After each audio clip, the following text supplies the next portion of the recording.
nahmaduhu wa nasta'inuhu wa nastaghfiruh wa na'udzu billahi min sururi anfusina wa min sayyiati a'malina may yahdihillahu fala mudhillalah wa may yudlil fala hadiyalah.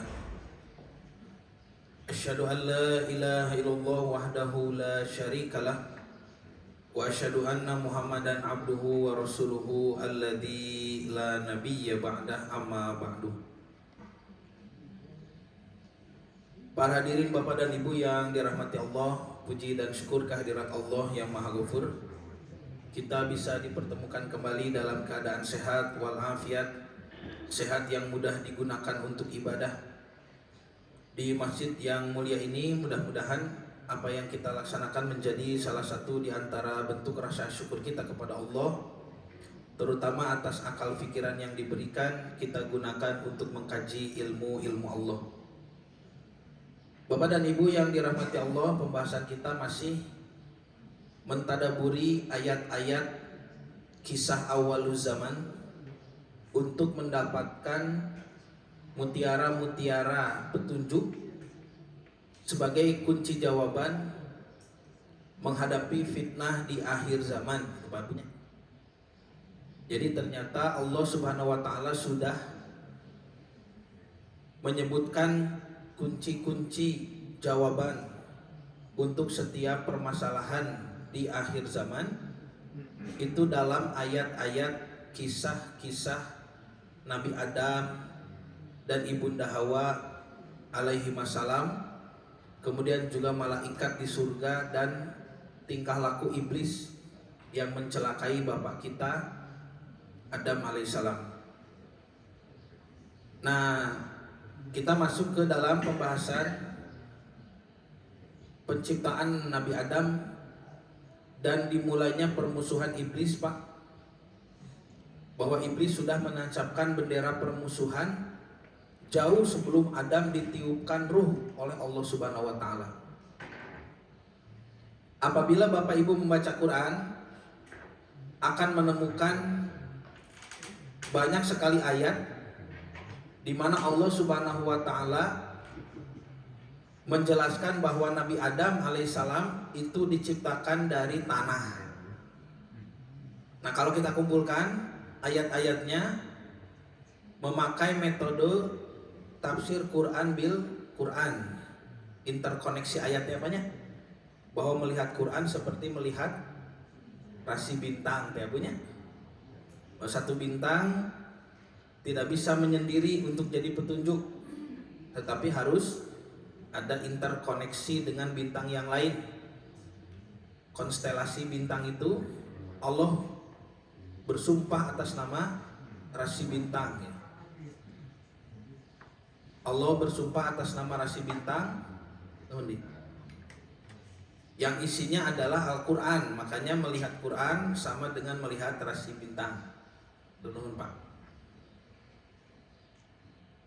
Maka kita kumpulkan ayatnya yang berhubungan dengan penciptaan manusia, penciptaan Nabi Adam.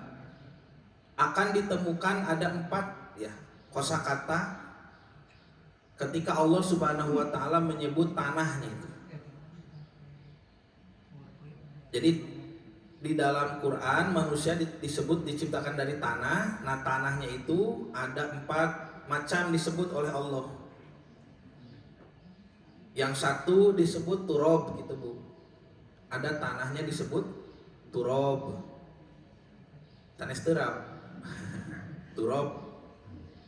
Yang kedua nanti disebut tin, pakai to ya, tin. Yang ketiga disebut hamaun. Hamaun yang masnun, hamaun masnun. Yang keempat nanti disebut sol-sol gitu, Pak. Itu 4-4-nya suka diterjemah tanah begitu. Nah, nanti kalau para pengkritik Quran yang tidak tahu metode mengkaji Quran itu pasti menyebut Quran bertentangan gitu. Ini Adam diciptakan dari turab, dari tin, dari hama'u masnun, atau dari sol-sol. Ini membingungkan katanya begitu ya.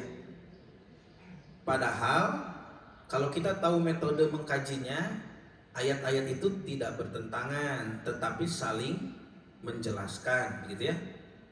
Seperti misalkan pernyataan satu, bapak sedang di masjid, gitu kan?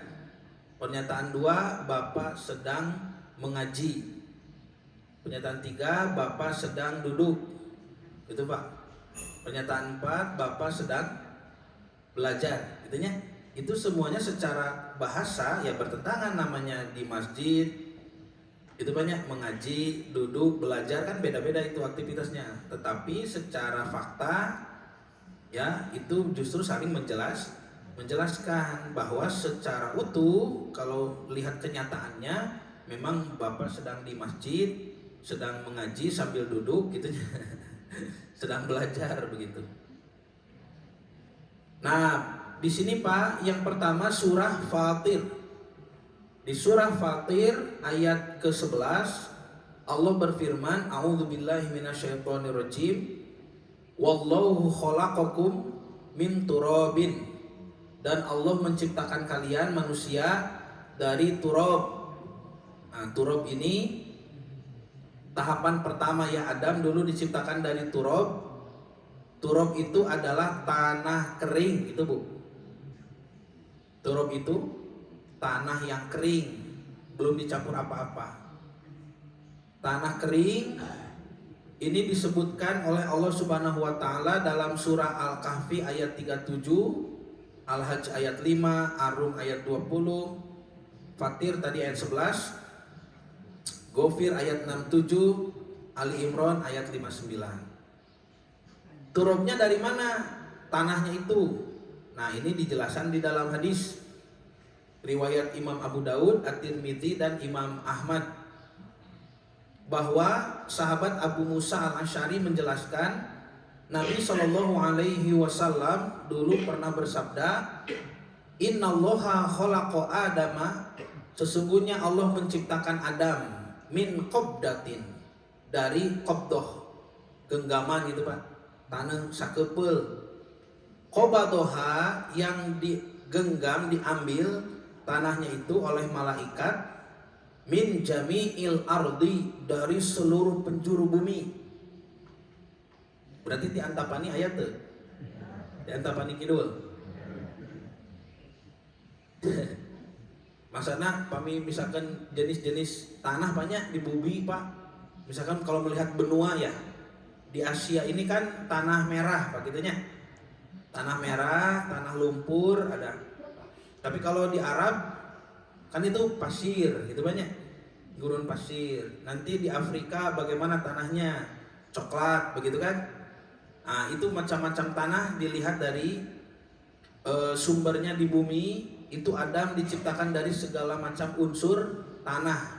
Makanya dalam tubuh Nabi Adam itu ada benih untuk ras bule, benih untuk ras negro, benih untuk ras Arab gitu Pak, untuk ras merah, untuk ras kuning, itu ada di dalam tubuh Nabi Adam.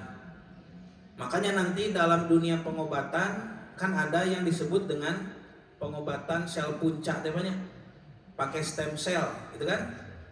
Nah itu kan disuntik ya. Kalau misalkan ada yang tabrakan, kakinya rusak harus diamputasi, nanti tidak usah diamputasi kan. Nah itu bisa diperbaharui melalui stem cell, jadi nanti tumbuh lutut baru gitu Bu. Tapi ternyata ketika disuntik stem cell itu, kalau berbeda genetika ya, rasnya beda, itu tidak cocok katanya begitu. Jadi kalau ibu disuntik ras negro, stem cell negro, lutut ibu jadi hitam gitu. Jadi bapak ibu jadi belang ya, siga sapi gitu. Nah, hitam putih gitunya. Nah, ilmuwan di Amerika Serikat begitu, di Barat itu sampai menduga bahwa manusia itu mustahil, tidak mungkin berasal dari satu orang, katanya begitu. Jadi cerita Adam Hawa itu bohong menurut mereka. Karena kalau dari satu orang gennya harus sama, gitu ya. Nah, mereka melihat kalau genetika stem cellnya orang negro disuntikan ke orang ras yang lain itu malah tidak cocok, tidak tercampur. Nah itu ya, itu pernah kami dihubungi oleh di Ibnu Hajar itu oleh Bio Farma. Ini bagaimana? Kata ya pemimpinnya waktu itu Pak Iskandar itu Bio Farma mengatakan masalah stem cell urusan kami Bio Farma, masalah Nabi Adam urusan Ustadz gitu. Dan guru kami mengkaji, memerintahkan santri untuk mencari data tentang tanah-tanah ya yang diciptakan untuk membuat Nabi Adam. Ditemukanlah di sini bahwa Adam diciptakan dari seluruh unsur tanah yang ada di bumi, gitu Bu. Makanya dalam tubuh Nabi Adam itu ada ya tuh lihat, min jami'il ardi, dari seluruh penjuru bumi, faja'a banu adama, maka jadilah anak Adam itu ala qadril ardi ya, turunan Adam manusia itu masing-masing terlahir sesuai dengan jenis tanah itu, itu kan? Nah, faja'a minhumul abyad, ada di antara putra Adam itu yang berwarna putih, wal ahmar, ada juga yang ras merah, wal aswad, ada juga yang hitam, wa baina dzalik, dan campuran di antara ketiganya. Nah, Bapak Ibu yang mana? Bapak Ibu yang putih? Bapak Ibu bodas deh. Teunya teu bodas teh. Merah, ahmar. Bapak Ibu merah tidak? Tidak. Aswad, hitam. Juga orang negro gitu. Tuh. Jadi diciptakan dari tanah yang mana tuh Bapak Ibu teh? Baina dalik, sudah campuran. Jadi pami hideung ngora gitunya. Mun bodas kolot Bapak teh gitu. Dan sifatnya juga sama, sifatnya sebagaimana sifat-sifat tanah itu. Ada yang al-khobis, non-khobis Pak. Ya, buruk, tidak menyerap tanah begitu ya, buruk tanahnya. Watoyib, ada yang bagus, serap tanah, subur, menumbuhkan pepohonan. Wasahel, ada juga yang lembut, seperti lumpur lembut. Walhuznu, ada juga yang keras, cadas, banyak. Wabaina dalik, ada juga yang campuran. Itulah turab Pak, turab tanah yang diciptakan untuk membuat tubuh Nabi Adam. Yang kedua, Allah menyebut dengan kata tin. Tin ini pakai to ya, bukan pakai ta. Kalau pakai ta jadi buah tin. Ini pakai to, tin. Di surah Al-An'am ayat kedua Allah berfirman, huwallazi khalaqakum min tin. Dialah Allah yang menciptakan kamu dari tanah. Nah, diterjemahnya tanah dewa ya. Nah, miskin bahasa Indonesia apanya? Tin. Suma kodo ajalan, kemudian ajalnya kematianmu ditentukan. Maka di sini disebutin kata para ulama ahli tafsir Bu, tin itu adalah tanah yang bercampur air. Jadi tanahnya sudah dicampur air. Kenapa dicampur air? Nanti di ayat lain dijelaskan, karena air adalah sumber kehidupan. Allah Subhanahu wa taala berfirman, wa ja'alna min likulli hayyin min ma'in, dan kami jadikan setiap yang hidup dari air. Makanya Adam itu turabnya dicampur air. Ya. Kemudian di fase ketiga, tanah turab yang sudah dicampur air menjadi tin tadi itu sudah sekitar 40 tahun lamanya berubah menjadi hitam, Pak. Hitam seperti lumpur, dan itu berbau karena sudah dicampur air. Itu ada bakteri, ada makhluk lain banyak. Itu berbau, bau. Nah, Al-Qur'an menyebutnya hama masnun, lumpur hitam yang dibentuk. Ya. Allah berfirman di surah Al-Hijr misalkan ayat 26, walaqad khalaqnal insana, kami menciptakan manusia itu min solsolin, dari solsol. Nah, ini solsol nanti ya tahapan keempat. Karena solsol disebut min hama'im masnun, dari hama'um masnun. Jadi hama'um masnun dulu, baru sol-sol. Hama Masnun itu fase ketiga, ini berlangsung lama ya, sudah tin itu dibiarkan lama, maka menjadi lumpur hitam yang berbau dan berubah bentuk, Pak. Ya, kabayangnya Nabi Adamnya masih adonan ini. Nah, tahapan ketiga ini Hama Masnun Allah sebutkan tadi di Al-Hijr 26, 28 dan 33. Nanti di ayat lain misalkan surah Ar-Rahman ya, surah Ar-Rahman ayat 14 itu menyebut min solsolin kalfakhor. Nah, diciptakan manusia itu dari sol-sol. Nah, ini setelah Hama Masnun fase keempat masuk sol-sol, Allah berikan gambaran. Kalau tadi kan turab tanah kering, tin tanah campur air, Hama Masnun lumpur hitam yang berbau, berbentuk. Itu Bapak Ibu bisa membayangkan. Tapi sol-sol ini harus diberi gambaran. Makanya Allah berfirman sol-sol kalfakhor. Sol-sol itu seperti tembikar, seperti pembuatan keramik gitu Bu, guci gitunya. Jadi dibentuk lalu mengeras gitu Pak Bu. Nah, maka tanah kering seperti tembikar ya, itu dibentuk Nabi Adam dalam keadaan berlubang atau kosong, itunya kosong. Nah, nanti dihembuskanlah ruh setelah melewati 4 tahapan di atas. Tuh, jadi Nabi Adam itu dari turab, tanah kering, belum dicampur apa-apa, kemudian menjadi tin, setelah dicampur air lalu berubah menjadi lumpur hitam, Hama Masnun yang berbau dan berbentuk, berubah bentuk, kemudian menjadi sol-sol. Nah, setelah jadi sol-sol, kata Syekh Ahmad Al-Misri nih, ketiga tahapan, 4 tahapan itu masing-masing selama 40 tahun, Pak. Jadi 40 tahun dalam wujud turab, 40 tahun dalam wujud atin, 40 tahun dalam wujud lumpur hitam, kemudian barulah menjadi sol-sol. Jadi sampai sol-sol itu sudah 120 tahun Nabi Adam itu.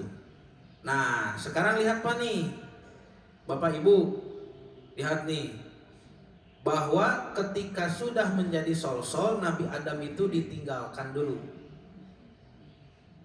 Pami ibu mah panginten pami ngadamel adonannya, adonan bala-bala misalkan ya. Nah, turab teh non tarigu gitunya. Kering kan?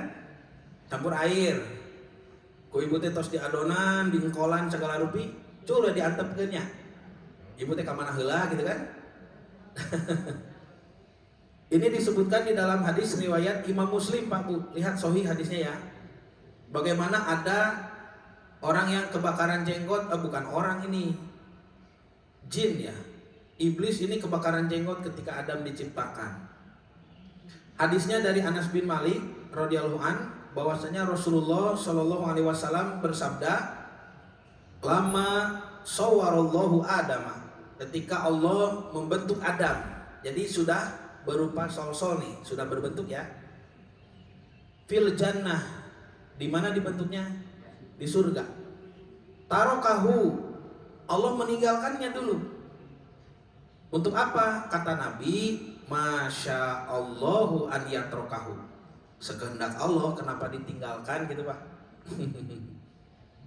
Jadi ditinggalkan mungkin ya lama begitu, dibiarkan dulu ya.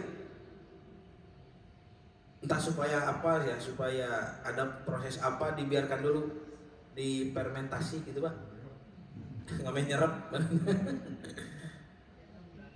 Jadi Adam sudah berbentuk tubuhnya Pak. Kepala sudah ada ya, pundak, lutut, kaki gitunya sudah ada itu, mata, telinga, mulut dan hidung sudah ada. Nah, maka faja'ala iblis, datanglah iblis. Disebutkan di sini yutifu bihi. Dari kata tawafa, yutawifu, yutifu bihi itu ya mengelilingi. Itu Pak, jantan iblis teh ngomong naon iya gitu banyak. Kebayangnya. Ini tubuh Nabi Adam ngajepepeng, naon ngajepepeng bahasa Indonesia nanya. Yang terkujur gitu Pak. Kemudian iblis itu yutifu bihi, berkeliling, meneliti Pak, mengkaji, meriset. Jadi iblis sudah melakukan riset jauh sebelum manusia itu hidup. Makanya jangan terlalu mempertuhankan hasil riset Pak. Ya, kalau bagi kita di atas riset ada wahyu kalau kita. Ya, kalau terlalu mempertuhankan hasil riset, itu panutannya tuh sudah ada dari dulu ya. Ini iblis melakukan riset. Untuk apa? Yang zuru mahwa. Yang zuru itu nador, melihat arti asalnya. Tapi dalam hal ini nador itu juga bisa meneliti, gitu, mengkaji. Makanya sebelum melamar pernikahan kan ada proses nador, gitu Pak. Laki-laki boleh mengenali perempuan itu, silahkan nador. Nah, kalau sekarang suka dibahasakan ta'aruf, padahal di Islam itu tidak ada istilah ta'aruf, itu tidak ada ya. Itu ta'aruf itu islamisasi pacaran lah gitu Pak. Pacaran yang diarabisasi. Jadi ta'aruf. Yang ada itu dalam fikih menikah itu nador. Ya, silahkan dilihat. Nah, ini orangnya seperti ini, bapaknya siapa, ibunya siapa, gitu kan. Sampai kan nanti laki-laki boleh membawa ibunya, mahramnya ya, tetehnya begitu untuk melihat misalkan rambutnya boleh, tapi oleh ibu laki-laki itu kan, itu nador. Ya dibuka kerudungnya, dibuka bisi aya cacat naon, bisi cepilna aya tilu gitu Pak. Nah itu kalau sudah mulus, oke, gitu kan. Nah, sip cenah Kang mulus, cek si akang teh sip, PT istrina alimeun gitu.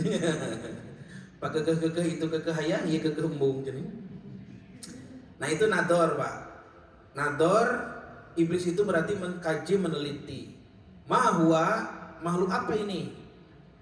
Ibu, dalam riwayat lain itu disebutkan bahwa iblis masuk ke mulut Adam. Masuk gitu Pak ke dalam tubuh sini, nanti keluar dari dubur Pak. Itu dikaji begitu. Sehingga iblis tahu luar dalamnya. Maka ada dua kosakata dari kata kunci ya, yang menjadi kata kunci dari hasil penelitian iblis. Satu disebut falama ro'ahu ajwab. Nah ini kosakata pertama, ajwab Pak.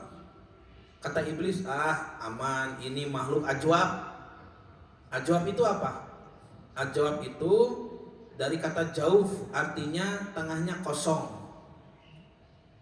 Kayak rongga banyak kosong, kayak tong kosong gitu Bu, gorong-gorong kosong kan. Jadi makhluk yang kosong, isinya tidak padat tapi kosong. Ajwab.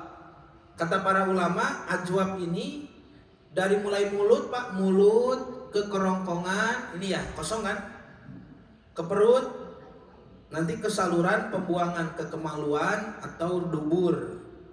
Kan kita ini bolong Pak ya, ini bolong Pak Bu. Nah iblis itu menertawakan, makhluk bolong gitu Pak, ajwab macam gitu. Makanya nanti iblis bermain itu di situ ya, menggoda manusia, menyesatkan manusia itu di mulut, bicara, di perut, di kemaluan gitu Pak. Lalu kosakata kedua, iblis mengatakan ini la yatamalak. La yatamalak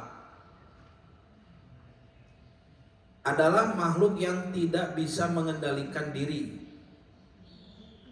Iblis sudah tahu. Kalau makhluk seperti ini banyak kebutuhan badannya banyak, tidak seperti malaikat yang fleksibel banyak karena dibuat dari cahaya. Iblis dari api, kalau ini dari tanah. Oh ini harus ngompa, ini harus gitu Pak, ini harus menyaring, ini riweuh ya. Layatamal, dia tidak bisa mengendalikan diri nanti. Karena ini satu anatomi tubuh yang ribet gitu Pak. Nah para ulama menjelaskan layatamalak, manusia tidak bisa mengendalikan diri itu dalam hal satu, godob, marah. Dua, itu ketika berhadapan dengan syahwat. Itu layatamalak. Depannya layatamalak. Nyaki Pak, kalau syahwat itu apa? Kan disebutkan zuyina linasi hubu syahwat. Dijadikan manusia mencintai syahwat. Disebutkan oleh Allah minan nisa, dari perempuan lawan jenis tuh, wal banin, anak-anak gitu kan. Nanti kan disebutkan ya harta, benda, ternak, kebun kan begitu ya. Nah kalau sudah berhadapan dengan itu, manusia itu tidak bisa mengontrol diri. Contoh dengan lawan jenis ya, perempuan Pak. Sehebat-hebat Nabi Yusuf alaihissalam, kalau sudah digoda dengan cara seperti itu, silahkan baca ayatnya. Allah berfirman, fahammat alaihi wahamma alaiha. Maka Julehanya perempuan itu bermaksud kepada Yusuf, dan Yusuf pun bermaksud kepadanya. Tuh manusia layak tamalak. Nabi Yusuf itu sudah mau berzina itu, tapi Allah berikan tanda kan gitu, sehingga Yusuf kembali berzikir, kembali ingat. Maka seketika Yusuf lari kan. Nah, ketika Yusuf lari itulah ditarik bajunya dari belakang kan begitu ya. Itu karena Yusuf sudah mau melakukan. La yatamalak, tidak bisa mengendalikan diri. Lihat Nabi Yunus ketika marah melihat kaumnya seperti itu, Yunus pergi kan, meninggalkan kaumnya, naik kapal berlayar. Ternyata nanti dimakan ikan paus kan begitu ya. Jadi kalau sudah marah, wah la yatamalak. Nah ini dua kosakata Pak Bu, hasil penelitian iblis.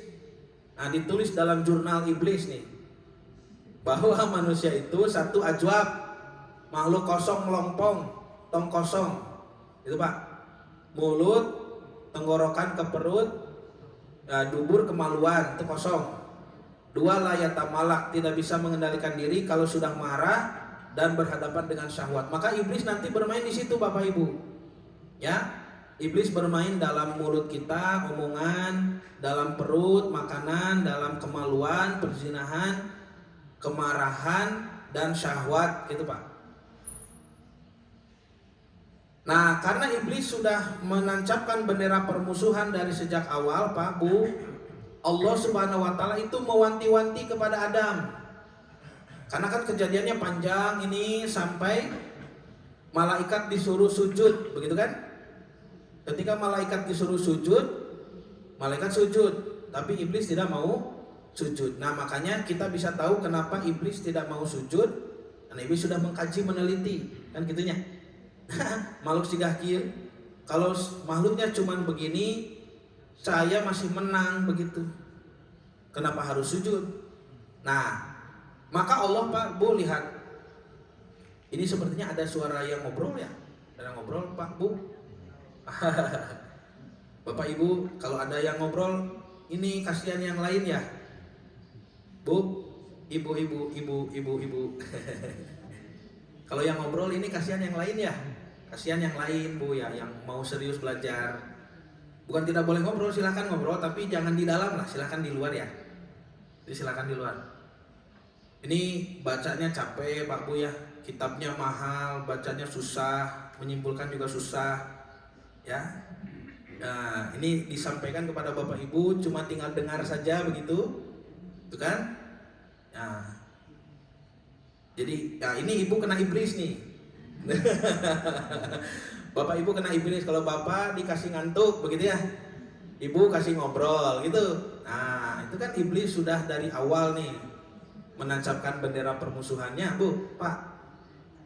Jadi silahkan kalau mau ngobrol silahkan, bukan tidak boleh, silahkan. Karena misalkan ada yang penting disampaikan silahkan, tapi jangan di dalam begitu ya, karena mengganggu yang lain. Silahkan ngobrol di luar, itu di teras silahkan lah. Bapak mau tidur silahkan pulang saja Pak. Ya lanjut ya, sedikit lagi nih Bapak Ibu. Nah di sini Allah Subhanahu wa Ta'ala memerintahkan kepada Nabi Adam untuk berhati-hati kepada musuh nih, tapi Nabi Adamnya lupa gitu Pak. Nah ini disebutkan ku Allah ya, walaqad ahidna ila adama, dan kami sudah perintahkan kepada Adam min qablu, sebelum kejadian sujud itu Pak. Fanasya, maka Adam lupa nih Pak, nasya. Makanya ada yang berpendapat manusia itu dari kata nasya ini, artinya lupa ya, pohoan, nasya poho, nah itunya, nasya poho itu Pak, nasya itu artinya lupa poho. Walam najid lahu azman, Allah berfirman kami tidak mendapati dalam diri Adam azman, keinginan yang kuat. Jadi kebayang Pak, orang sudah belajar begitu ya, capek, kemudian disuruh tinggal di surga, salse, lalu diberi pasangan. Wah, Nabi Adam dan Ibunda Hawa itu ya istirahat, enak, menikmati gitu Pak. Lupa dengan peringatan Allah. Di mana peringatan yang Adam lupa itu? Nah, ini Allah sebutkan nih. Wa'id itu ketika Qulna lil malaikatis juduli Adama, kami berfirman kepada malaikat sujud kepada Adam. Fasajadu, semua malaikat sujud, illa iblis aba, kecuali iblis dia tidak mau. Disitulah Allah peringati Nabi Adam. Peringatannya ini, fakulna, nah ini yang Adam lupa itu ini. Yang Adam lupa itu ini. Fakulna ya Adamu, wahai Adam, inna hadza aduun, ini iblis itu musuh laka bagimu, wali zaujika, dan bagi istrimu berdua ya. Fala yukhrijannakuma, maka janganlah sampai dia mengeluarkan kamu berdua. Kalau Bapak Ibu nanti baca di Quran, ketika Adam sudah punya pasangan itu kata gantinya selalu berdua gitu Pak Bu. Fakula, maka makanlah oleh kamu berdua, minha rogodan haitsu syi'tuma, sekehendak kamu berdua. Wala takroba, janganlah mendekati kamu berdua, gitu kan?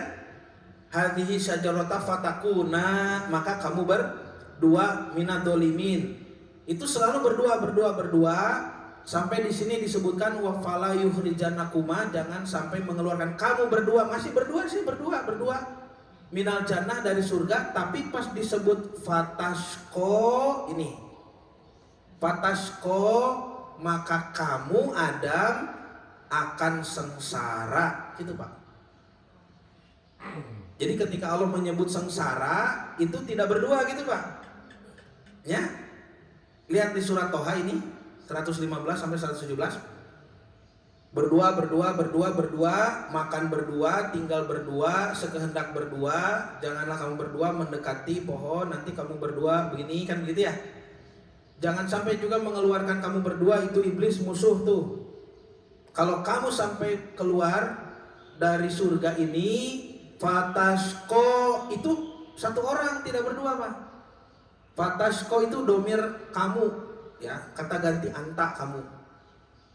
Jadi kamu dan Adam pasti sengsara gitu. Nah, ini dibahas oleh para ulama ya. Kenapa dari tadi berdua tapi pas sengsara disebut hanya seorang, Adam. Tuh, kata syako dinisbatkan hanya kepada Adam karena dua alasan. Satu, bahwasanya kesengsaraan, kesusahan kalau menimpa laki-laki itu adalah kesengsaraan bagi keluarganya juga. Jadi kalau bapak sengsara, ibu pun pasti sengsara. Ya ibu karunya ningali bapaknya, kerjana capek, di tempat kerja banyak masalah, misalkan gitu ya. Lalu ada orang yang tidak senang, bapaknya stres kan, ibu juga jadi tidak bahagia begitu. Ya, jadi penentu. Bapak itu penentu di rumah tangga. Sebagaimana kalau bapak bahagia, maka keluarganya pun akan bahagia. Itu satu ya, hikmahnya kata para ulama. Dua, kenapa Allah menyebut fatasko, Adam kamu akan sengsara. Dari situlah ditakdirkan bahwa kesengsaraan di luar surga itu, yaitu kesengsaraan di dunia, itu adalah dalam hal mencari nafkah, mencari makan. Nanti disebutkan ya, 4 oleh Allah. Ini ditanggungjawabkan kepada laki-laki begitu. Karena perempuan ibu punya tugas yang lain, ya, yang juga sama sulitnya, itu tugas melahirkan, mengurus anak. Nah bapak disuruh tugasnya ini, Apa yang menjadikan sengsara itu Pak? Nah ini disebutkan nih di ayat 118 dan 119, 4 ya. Allah sebut satu, inna laka alla taju'a fiha. Adam, kalau kamu di surga kamu tidak lapar. Satu. Berarti kalau keluar dari surga lapar. Ya Pak. Kenapa di surga tidak lapar? Karena banyak makanan melimpah tersedia. Tapi kalau di luar surga berarti tidak ada jaminan makanan, harus mencari sendiri. Itu satu. Wala ta'ro, 2, dan kamu tidak terlihat aurat, telanjang. Di surga Adam pakai pakaian dari Allah Bu. Pakaiannya itu tidak pernah dilepas. Untuk apa dilepas? Kan mandi tidak di surganya. Kan tidak bau. Tidak berdaki, tidak buang air, dan tidak dilepas itu pakaiannya Pak Bu. Sejak diciptakan Adam itu berpakaian gitu Pak. Makanya ketika nanti mengikuti kemauan iblis, petik buah, ketika dimakan pakaiannya lepas, kan begitu ya. Nah ini tentang telanjang nih Pak Bu. Lihat manusia itu kalau dekatnya dengan iblis pasti auratnya terbuka gitu. Kata para ulama, lihat peradaban manapun di dunia ini, kalau dekatnya dengan iblis, auratnya pasti terbuka. Ya? Karena kalau dekat dengan Allah tadi seperti Adam di surga, auratnya tertutup. Tuh indikatornya mudah ya.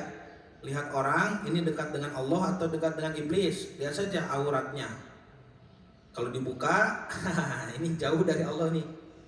Dekatnya ke iblis nih, sudah ditarik-tarik sama iblis. Lalu ketiga, wa annaka la tazma, dan di surga itu dam kamu tidak akan haus. Doma, dahaga, haus, kering. Kata para ulama berarti kan air gitu ya. Doma itu kalau buka saum, dahaba, doma gitu kan, telah hilang, dahaga, ada dahaga. Doma'u. Wala tadha, yang keempat, dan kamu tidak akan terkena terik matahari. Kata para ulama ini maksudnya rumah gitu Pak Bu. Nya duha terik matahari itu rumah. Berarti apa tuh? Makanan, pakaian, air, dan rumah. Berarti sandang, pangan, papan, air gitu Pak.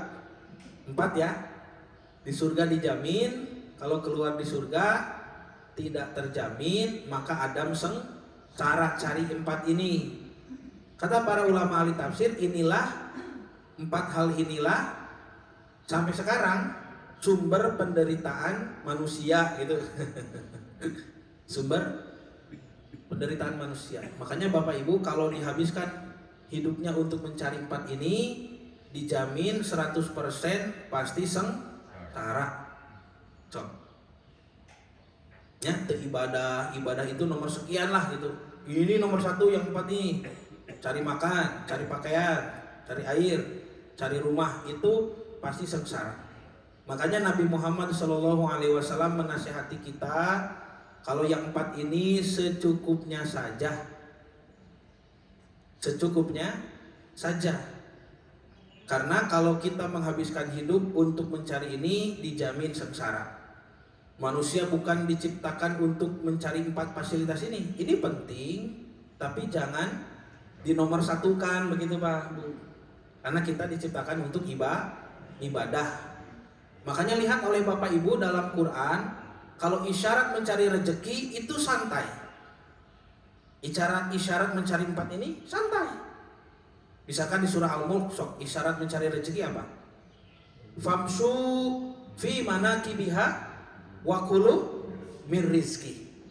Berjalanlah di muka bumi dan makanlah rezekinya. Berjalannya. Cari rezeki mah famsu amsi itu kan berjalan. Berjalanlah di muka bumi. Jalan mana ada yang cepat? Kecuali olahraganya ada jalan cepatnya. Ya berjalan kan jalan santai Bu. Itu isyarat mencari rezeki, santai, sudah diatur. Jangan terlalu wah gitunya. Santailah, seadanya saja. Ya, rumah ada, kendaraan ada nih, pakaian ada, makanan ada, sudah cukup, tidak usah yang wah bagaimana. Yang harus diperhatikan itu adalah isyarat perintah ibadah. Kalau perintah ibadah pasti isyaratnya bersegera, gitu Pak. Fastabiqul khairat. Ya, maka berlomba-lombalah kalian dalam khair, dalam Islam, dalam kebaikan Islam. Idza nudiya li sholati miyaumil jumu'ati fas'au. Kalau kalian dipanggil sholat fas'au, maka bersegeralah. Ya, ila dzikrillah wa dzarul bai', tinggalkanlah jual beli, kan begitu ya. Jadi kalau mencari rezeki isyaratnya santai. Kalau ibadah bersegera. Gitu Pak. Nah, sebagai penutup nih saya bacakan satu hadis qudsi ya.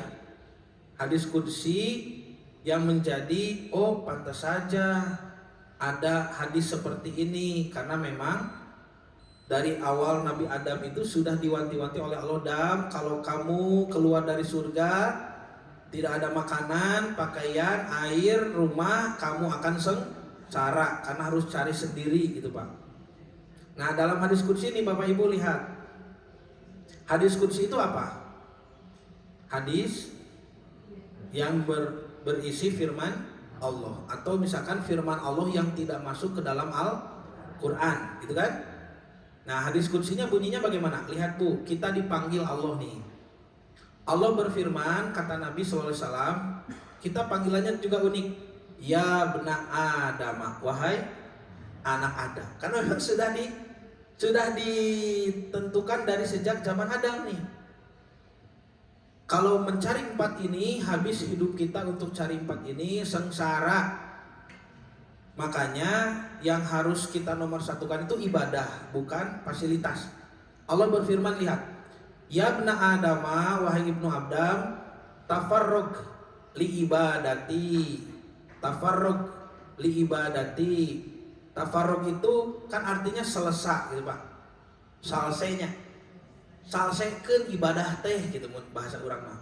Maksudnya luangkan waktu untuk beribadah. Jangan waktu sisa, gitu Pak. Waktu sisa teh kumaha? Mepet-mepet ka gugusur. Sholat duhur setengah 3 gitu Pak. Sholat maghrib setengah 6. Mohon maaf, sholat asar setengah 6. Sholat maghrib ngareneng jeung adan isya gitunya. Sholat isya ketiduran jam 3. Sholat subuh kesiangan. Ieu teh bade moal nyembah Allah teh gitunya. Nah, jangan begitu. Tafarrug itu disediakan. Pokoknya Bapak Ibu beraktivitas setengah 12 stop. Saya mau sholat. Ini waktu saya sholat. Tidak ada yang bisa mengganggu. Itu Pak. Ya kan Bapak Ibu sudah seperti itu ya. Alhamdulillah ya. Tafarrug li ibadati. Senggangkanlah waktu untuk menyembahku, kata Allah. Amla'u, apa imbalannya? Lihat Pak, janjinya, janji Allahnya. Amla'u sodroka ginan. Aku akan memenuhi dadamu dengan kecukupan, dengan kekayaan. Itu Pak. Wa asudda faqroka, dan aku akan memenuhi kefakiranmu, memenuhi keperluanmu. Tuh, nya. Ini kan masuk akal tidak Pak secara logika Pak? Jadi kalau misalkan supir angkot ya, ayah supir angkot yang terus ngejar penumpang itu banyak. Sholat mang kedei lah gitunya, iya penumpang lah ya. Tapi ada supir angkot yang tiap adan dia sholat ke masjid. Menurut Allah, menurut pandangan Islam, yang akan sukses itu yang sholat, kan begitu. Karena dadanya akan dipenuhi dengan kecukupan dan keperluannya akan dicukupi, kan begitu ya. Itu masuk akal tidak Pak? Kan kalau hukum sebab akibat ya, hukum kausalitas itu berarti rajin pangkal kaya, kan begitu. Nah, kumata. Nah, jadi kalau yang bekerja tidak ibadah itu merasa dirinya sanggup sendiri, kan begitu. Sanggup usaha sendiri, tapi yang menyempatkan waktu untuk ibadah dia tahu bahwa ada tangan yang lebih berkuasa. Dia minta ke sini, ke tangan yang lebih berkuasa ini supaya dibantu. Itu masuk akal sebetulnya ibadah itu. Masalahnya iman tidak, ada tangan yang berkuasa ini. Kalau beriman masuk akal. Tuh Pak. Jadi senggangkanlah waktu untuk menyembahku, akan kupenuhi dadamu dengan kecukupan, dan akan kupenuhi segala kepakiranmu, kebutuhanmu. Wa in la taf'al, tapi apabila kamu tidak melakukannya, berarti tidak melakukan apa? Tidak melakukan tafarrug tadi, tidak meluangkan waktu. Artinya bisa dua kemungkinan. Satu, ibadahnya terseret-seret tadi di waktu-waktu sisa itu Pak Bu, atau sama sekali tidak beribadah. Wa in la taf'al, jika kamu tidak mengerjakannya, malaktu yadaka syuglan, aku sudah memenuhi tanganmu dengan kesibukan, gitu Pak. Sibuk gue, ya. Nutara ibadah mah sibuk begitu Pak. Untuk liren-liren. Walam asyudda fakroka, dan keperluanmu pun tidak akan kucukupi. Kurang terus itu Pak, ya, kurang terus.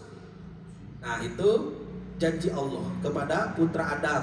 Berarti betul ya, yang 4 tadi itu, makanan, pakaian, air, dan rumah itu penting untuk fasilitas kita, karena kita menderita mencari ini. Tapi jangan dijadikan nomor 1, ya, santai saja. Karena kalau dijadikan nomor 1 kita dijamin sengsara. Nah, nanti kan Adam dinasihati oleh Allah Pak. Ketika turun ke bumi kata Allah, faman tabi'a hudaya, gitu kan? Fala khaufun alaihim.